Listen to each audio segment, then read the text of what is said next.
Can you name the famous opening title sequence of a movie that song was in? It'll be in the little Q and A in a second. So yeah, I'm sure you know, but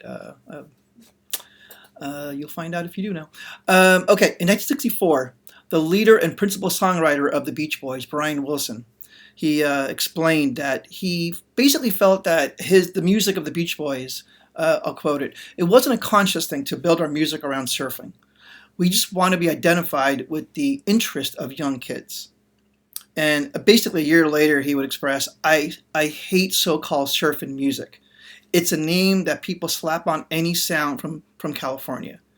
Now, remember how like grunge basically was Seattle? It's the same thing. I think surfing will always be associated to California, no matter what. And I do find it weird that Brian Wilson will say that because the opening lines of the song of Surfing USA are, if everybody had an ocean across the USA, then everybody be surfing like California. Yeah, he says it in the song.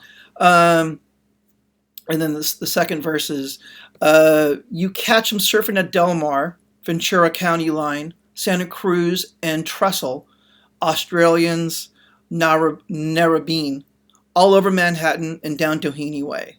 Everybody's gone surfing, surfing USA. So again, culturally, it's geographical in its culture. Much like how grunge is geographical to Seattle, I think just surfing will always be identified, even though it was originally from Hawaii, with California. And I think people like the Beach Boys solidified that forever. Now we're going to forever ever have that now in our heads, that surfing USA and, it comes from California, and that's kind of it. So anyway, if you don't know the Beach Boys song, here it is.